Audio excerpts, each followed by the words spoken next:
अब हम बात करेंगे आहरण ड्राइंग्स के बारे में। व्यापार का स्वामी अपने व्यक्तिगत प्रयोग के लिए जो माल या रोकड़ व्यापार से निकालता है उसे आहरण ड्राइंग्स कहा जाता है। इसे व्यापारी की पूंजी में से घटाकर चिट्ठे में दिखाया जाता है।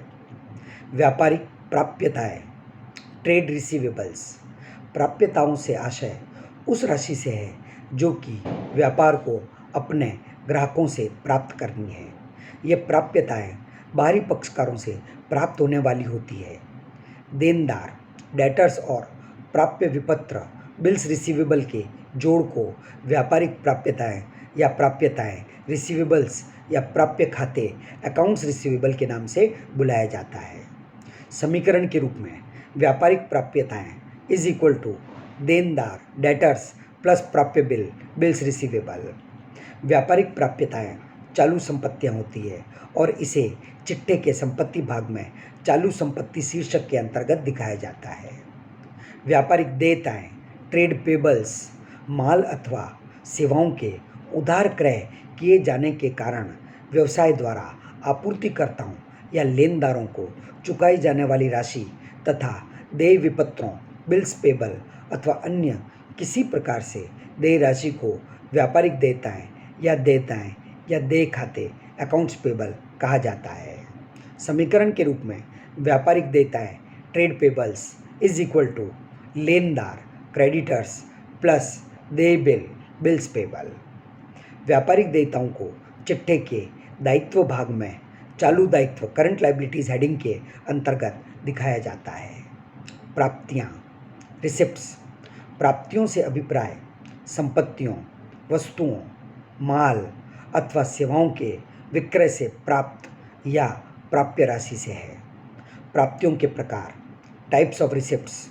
प्राप्तियां दो प्रकार की हो सकती है, पूंजीगत प्राप्तियां और आयगत प्राप्तियां। पूंजीगत प्राप्तियां कैपिटल रिसिप्ट्स।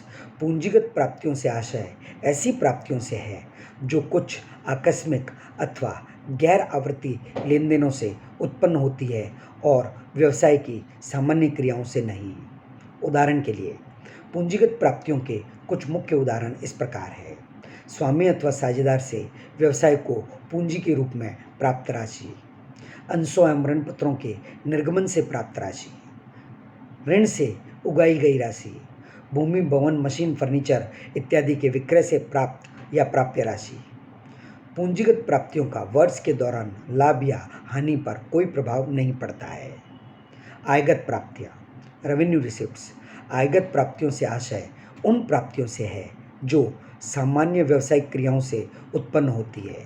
उदाहरण के लिए माल की बिक्री से, सेवाओं की बिक्री से प्राप्त राशि, कमीशन के प्राप्त राशि, किराए की प्राप्त राशि, ब्याज और लाभांश से प्राप्त राशि आदि। इकाई एंटिटी। इकाई से आशय उस इकोनॉमिक यूनिट से है जो आर्थिक क्रियाएं निष्पादित करती है, जैसे एक कंपनी, एक फर्म, एक इंडिविजुअल आदि। उदाहरण के लिए Reliance industries limited, TCS limited, Wipro limited आदि। व्यावसायिक इकाई बिजनेस एंटिटी। व्यावसायिक इकाई से आशय विशेष रूप से चिन्हित किए जाने वाले व्यावसायिक उपक्रमों से है, जैसे एक्स ट्रेडर्स, कल्याण ज्वेलर्स, रमेश बुक डिपो आदि। समता इक्विटी। समता शब्द से आशय पूंजी एवं देयताओं से है। यह दो प्रकार की होती है, स्वामी की समता ओनर्स इक्विटी जैसे पूंजी, बाहरी लोगों की क्षमता आउटसाइडर्स इक्विटी जैसे लेनदार, ऋण, देय विपत्र आदि। इन्हें बाहरी दायित्व भी कहा जाता है। और स्वामी की समता ओनर्स इक्विटी को इंटरनल लायबिलिटी भी कहा जाता है, आंतरिक दायित्व भी कहा जाता है। अप्राप्य या अशुद्ध ऋण बैड डेब्ट्स।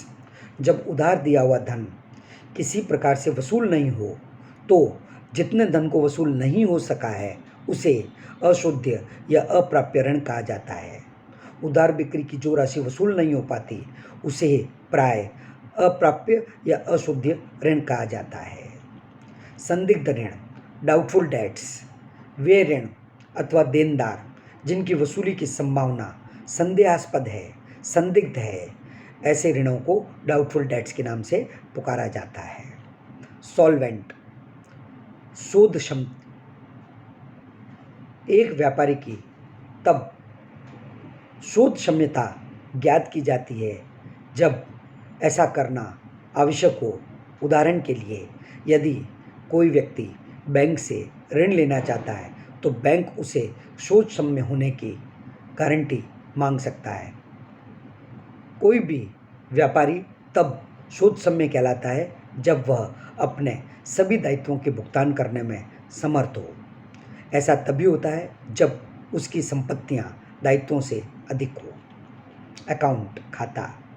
जब किसी वस्तु, सेवा या व्यक्ति विशेष से संबंधित सौदे एक स्थान पर छांटकर रख लिए जाते हैं तो यह वर्गीकरण उस वस्तु या व्यक्ति विशेष का खाता कहलाता है। जैसे किसी व्यक्ति से संबंधित सारे व्यवहारों का एक स्थान पर लेखा करना उसका खाता कहलाता है। उसी तरह जब एक संपत्ति से संबंधित सारे व्यवहारों को एक ही जगह लिख दिया जाता है तो वह संपत्ति खाता कहलाएगा। प्रत्येक खाते के दो पक्ष होंगे, एक बायां और दूसरा दायां। बाएं पक्ष को डेबिट और दाएं पक्ष को क्रेडिट कहा जाएगा। खाता दो प्रकार का होता है, व्यक्तिगत एवं अव्यक्तिगत। व्यक्तिगत खाता, पर्सनल अकाउंट। व्यक्तिगत या पर्सनल अकाउंट उस खाते को कहा जाता है जिसमें किसी व्यक्ति, फर्म, संस्था, कंपनी, निगम आदि से संबंधित व्यवहारों को लिखा जाता है। उदाहरण के लिए, राम का खाता, एस एंड सन्स का खाता, एक्स लिमिटेड का खाता, वित्तीय इंस्टीट्यूशन का खाता, फाइनेंशियल इंस्टीट्यूशन का खाता, जैसे रिलायंस फाइनेंशियल कॉरपोरेशन आदि। अव्यक्तिगत खाता, इम्पर्सनल अकाउंट। जब व्यक्ति, फर्म, संस्था, कंपनी, निगम आदि के नाम पर नहीं अपितु व्यवसाय के अन्य व्यवहारों से संबंधित जो समस्त खाते होते हैं वे अव्यक्तिगत खाते कहलाते हैं। अव्यक्तिगत खाते पुनः दो भागों में विभाजित किए जाते हैं, वास्तविक खाता और अवास्तविक खाता। वास्तविक खाता, रियल अकाउंट, संपत्ति या अधिकारों से संबंधित खातों को वास्तविक खाता कहा जाता है। उदाहरण के लिए, फर्नीचर खाता, प्लांट एंड मशीनरी खाता, विनियोग खाता, बिल्डिंग अकाउंट, भवन खाता, रोकड़ खाता, कैश अकाउंट आदि। अवास्तविक खाता, नॉमिनल अकाउंट, लाभ हानि व आय व्यय से संबंधित रखने वाले सभी खातों को अवास्तविक खाता कहा जाता है। उदाहरण के लिए, कटौती खाता, डिस्काउंट अकाउंट, किराया खाता, रेंट अकाउंट, ब्याज खाता, इंटरेस्ट अकाउंट, मजदूरी खाता, वेजेज अकाउंट, वेतन खाता, सैलरी अकाउंट आदि। डेबिट। डेबिट शब्द लैटिन भाषा के डेबिटम शब्द से बना है जिसका अर्थ होता है ड्यू फॉर दैट। इसे हिंदी में नाम या विकलन या ऋणी भी कहा जाता है। क्रेडिट। क्रेडिट शब्द भी लैटिन भाषा के क्रेडर शब्द से बना है जिसका अर्थ होता है ड्यू टू दैट। इसे हिंदी में जमा या समाकलन या धनी भी कहा जाता है। प्रविष्टि। प्रत्येक व्यवहार या सौदे को जब पुस्तपालन के नियमों और सिद्धांतों के अनुसार प्रारंभिक लेखी की पुस्तकों में लिख दिया जाता है तो उसे प्रविष्टि या एंट्री कहते हैं। Books of accounts. लेखा पुस्तकों से आशय जर्नल एवं खाता बही से है जिसमें व्यावसायिक लेन देनों को लिखा जाता है। इंसॉल्वेंट, दिवालिया। दिवालिया से आशय उस व्यक्ति से है जिसकी संपत्तियां उसकी देयताओं, ऋणों, लायबिलिटीज़ को चुकाने में अपर्याप्त हो। शुद्ध मूल्य, नेटवर्थ। शुद्ध मूल्य से अभिप्राय फर्म की कुल संपत्तियों में से चालू दायित्व, ऋण पूंजी, दीर्घकालीन ऋण एवं प्रावधानों को घटाने के बाद जो शेष राशि बचती है। इसे स्वामी की पूंजी, ओनर्स इक्विटी के नाम से भी बुलाया जाता है।